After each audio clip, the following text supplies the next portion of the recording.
Hello everyone, this is Mr. Big T Anderson. Today we're doing Remembrance. This is by vjs2259. This is a Babylon 5 fan fiction. And for those who are new here are the rules. I'm just Schmucky Duck reading it. vjs2259 is the one who wrote it. So if you want to give them props, links down below to the author page, to the story page. You can put your review there. Give them the good word, give them a critique if you find anything off. If you think my reading was utter crap in a handbasket, then by all means, down below. I am going to be honest with you. I've never watched Babylon 5, and when people told me, hey, we want Babylon 5 fan fiction, because I asked around to people who've been watching this, I got a little nervous. So, this month I'm going to do a lot of things I am not sure of. I hope that you guys enjoy them, and with that, we're going to get into Remembrance.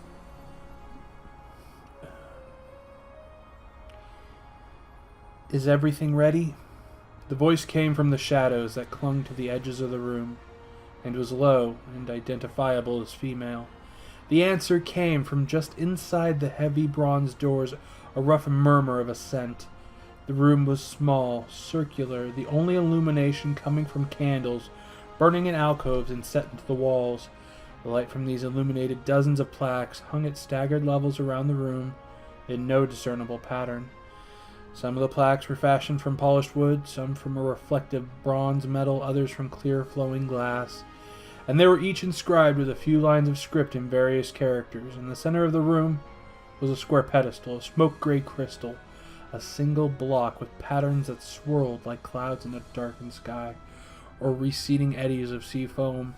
A triangle of bright metal was fitted upright into a depression in the pedestal. Small silver bells hung from the bars, and they chimed slightly as the two hooded figures moved about the room, stirring the cold, still air.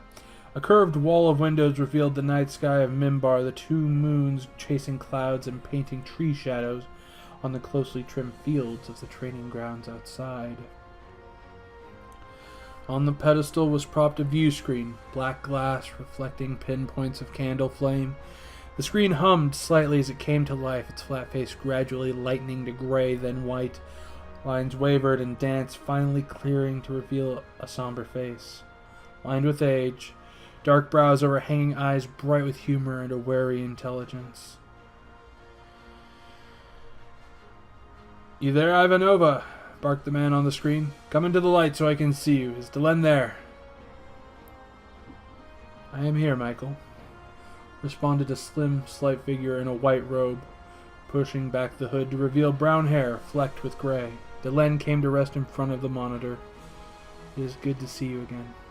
"You too," replied Garibaldi, breaking his intensity with a momentary grin. "Even today, of all days."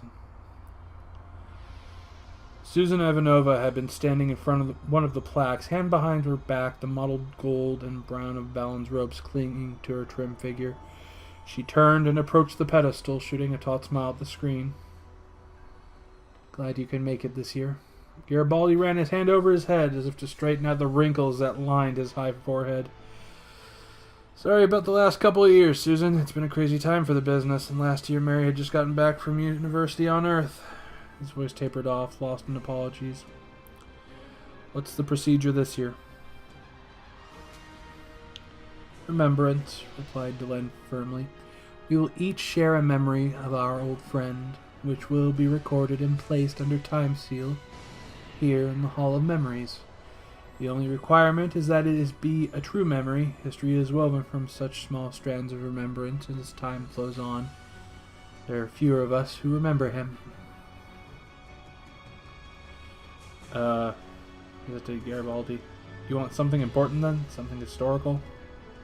"Something true," replied Delenn firmly. "What we remember, however unimportant to others, forms the whole of a person. Sinclair was many things to many people." "He contained multitudes," quipped Susan with a snort and a grim half-smile. She shifted uncomfortably, the colors of her robes muted in the pulse of moonlight that had pierced the room with the parting of the clouds. "Okay," said Garibaldi. His face was convulsed with silent mirth. "I got just the story. Is this thing on?" You may speak when you are ready. The transmission will be one way, your voice to our ears and to the receiver of the recording device.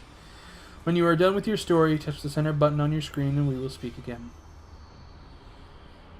Delenn touched 3 areas on the bottom of the screen in succession and stood back, hands crossed in front of her. Susan moved to Delenn's side and listened as Garibaldi began to regale the recorder with an involved tale of a gambling debt, a Martian opera singer, and a pig. I know this one, she murmured. It's not exactly appropriate for an official history, she rubbed the back of her neck. I was going to talk about the time Jeff set Shiva with me, for my father. I plan to tell of Sinclair's experience with the Anashlock induction ceremonies. Delenn responded deliberately. Her face was set in an expression of demure innocence. He was somewhat surprised at some of the rites he was required to undergo, particularly the ritual clothing. Susan raised an eyebrow. You're kidding, she said. Jeff went through those? She shook her head. I can't wait to hear that one. Delenn put one arm around Susan's waist. I think you'll enjoy it. It is good to remember a friend with friends, and the entirety of Sinclair's life includes incidents such as these. He was a man capable of great humor and warmth. Susan put one arm around the petite woman's shoulders, giving her a quick hug, then turning her attention back to Garibaldi's story. This is the good part, she said to Delenn. Who would have imagined they could teach that pig to sing? It does seem unlikely. Was it not an annoyance to the pig? Asked Delenn, eyes wide with curiosity. Possibly, answered Susan. But it certainly wasn't a waste of time, not given the amount of trouble they were in with the casino at the Pleasure Dome. She went on, a smile twisting her lips. Why is it that every story of Michael's from his time on Mars involves the Pleasure Dome? At least the ones he's willing to share. Michael likes to emphasize the positive aspects of his past. He is not one to dwell on past mistakes. Delenn looked at the loquacious Garibaldi, who was gesticulating widely as he reached the punchline of his story, as if she envied him. He has his ghosts, like all of us, replied Susan shortly. She stayed in close protective contact with Delenn as they continued to listen. Jeff isn't one of them. Not anymore. He's just a happy memory. That's why we came together on the day we lost him, to find him again. Answered Delenn, her voice veering between serious reflection and suppressed laughter at Garibaldi's expressive finale. As she readied the recorder for the next remembrance, she added, This is the purpose of stories. This and they are how we remember. Glancing around at the dozens of plaques that honored past leaders of the Anashlock, she added, And whether human or Minbari, we need to remember. And that was Remembrance by vjs2259. And in the tagline, dedicated to the memory of Michael O'Hare in 1952 to 2012. So, yeah, we'll put the remembrance here as well, because why not? The author deems it important. Hey, they wrote it. I'm just schmucky duck. Might as well put it here. So, with that, links down below. Author, story, give love, give critique. If you think I suck, put it in the comments here. If you think I suck enough that you should be subscribing to me, you know, hey, make my little heart happy, I guess. But really, these are just so we can get fanfiction to be looked at in a little bit better light. Yeah, that's really it. So, thank you for joining us. I do appreciate it. You know the drill. And you know what? You guys have a good one. Ta-ta for now.